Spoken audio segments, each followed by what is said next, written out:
सुप्रभात विद्यार्थियों, जैसा कि आपको विदित है, पाठ्यक्रम के अंतर्गत तृतीय वर्ष में आपके महाभारत से विदुनीति, रामायण से बालकांड, भगवद गीता के 3 अध्याय, इस प्रकार दर्शन में तर्क संग्रह,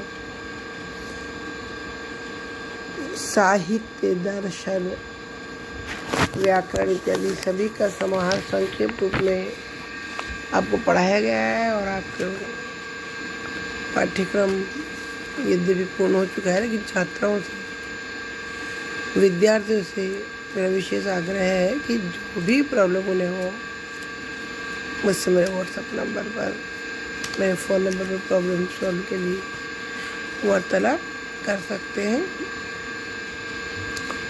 कुछ विद्यार्थियों को बालकांड के कुछ श्लोकों के अर्थ समझने थे। इसी संबंध में तो देखिए, बालकांड में रामायण का जो प्रथम सर्ग है वह बालकांड कहलाता है। रामायण कौन सी है?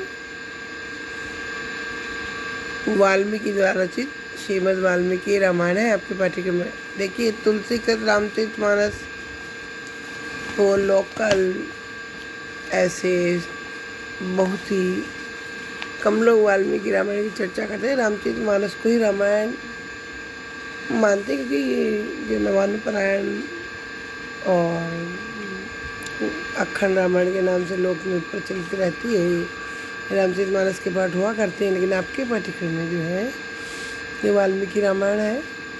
प्रथम सर्ग का 34वां श्लोक आप देखिए, रक्षिता स्वस्य धर्म से स्वजन से च रक्षिता, वेद वेदांग तत्वज्ञो धनुर्वेद च निष्ठिता।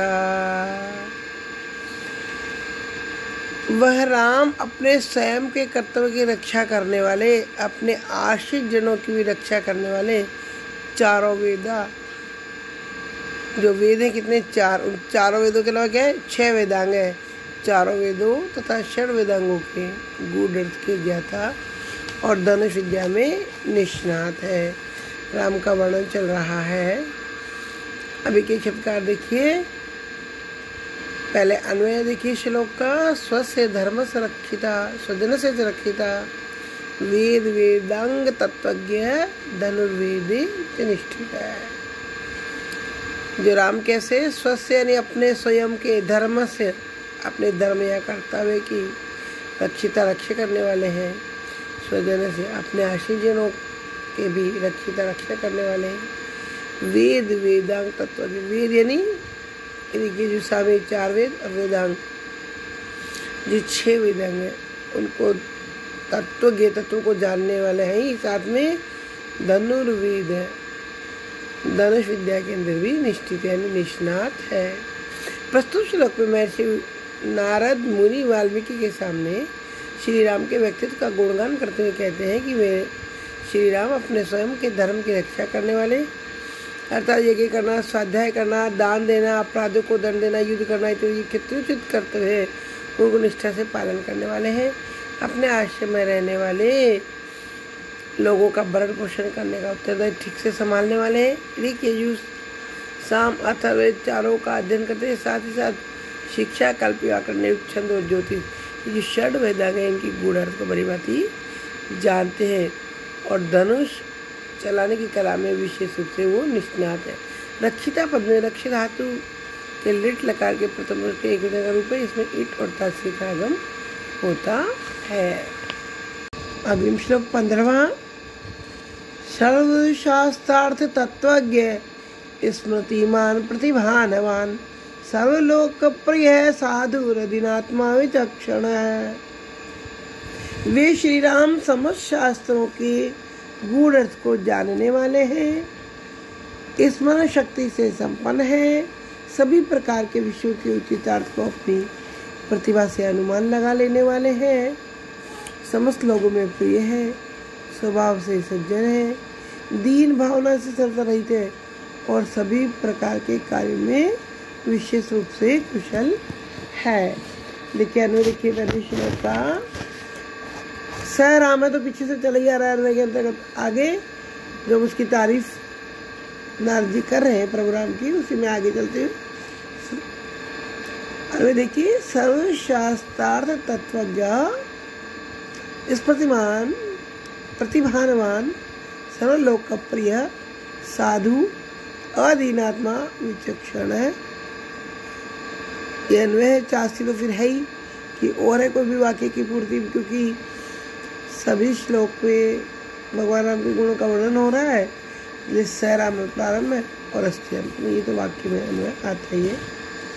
और देखिए, सर्वशास्त्र तत्वज्ञ समस्त शास्त्रों के गूढ़ अर्थ, तत्व नहीं गूढ़ अर्थ को जानने वाले हैं। स्मृतिमान यानी स्मरण शक्ति से संपन्न है, प्रतिभानवान सभी प्रकार की प्रतिभाओं से युक्त है, और सर्वलोकप्रिय सभी लोगों में वो प्रिय है, साधु स्वभाव से सज्जन है, अदीन आत्मा दीन भावना से तरलता रहित है, विचक्षण है, सभी प्रकार के कार्यों में कुशल है, बुद्धिमान है। देखिए, इस श्लोक में पूर्ववर्ती विषय को आगे बढ़ाते हुए नारद मुनि महर्षि वाल्मीकि के समक्ष राम के गुणों का अनुवाद करते हुए कहते हैं कि श्री राम दर्शन शास्त्र, स्मृति ग्रंथ, इतिहास, पुराण, व्याकरण, नीति शास्त्र जितने भी शास्त्र हैं उनके गूढ़ अर्थ को भली प्रकार से जानने वाले हैं। साथ ही साथ उनकी स्मरण शक्ति उच्च है। एक बार जिस शास्त्र को याद कर लेते हैं उसे वो कभी भूलते नहीं है। मौलिक प्रतिभा से परिपूर्ण है, अर्थात प्रत्यक्ष रूप से जाने गए और अप्रत्यक्ष रूप से के मनन करने योग्य विषयों को भी वो अपने संस्कार विशेष के कारण अनुमान लगा लेते हैं।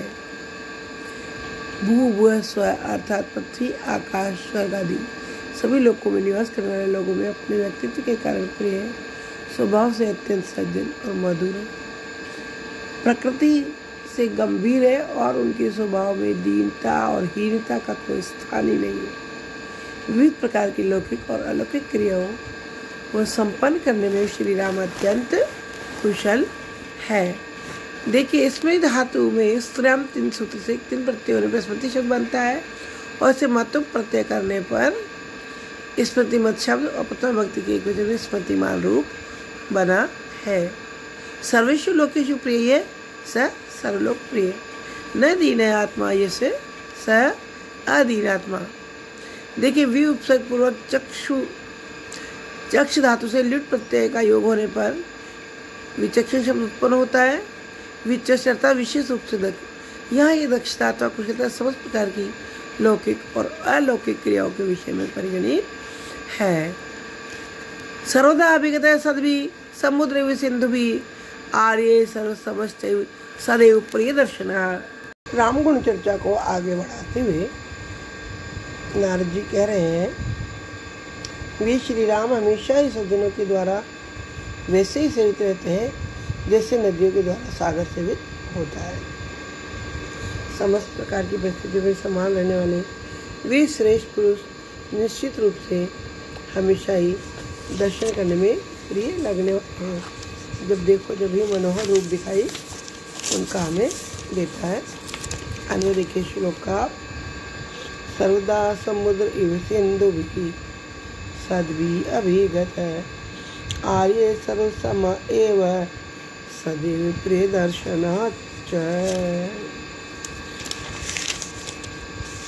एक एक शब्दकार देखिए, सर्वदा हमेशा ही, समुद्र सागर के समान, सिंधु भी नदियों के द्वारा, सद्भि सज्जनों के द्वारा अभिगत सेवित है, आर्य यानी श्रेष्ठ पुरुष, सर्व समय समस्त प्रकार की परिस्थितियों में समान रहने वाले,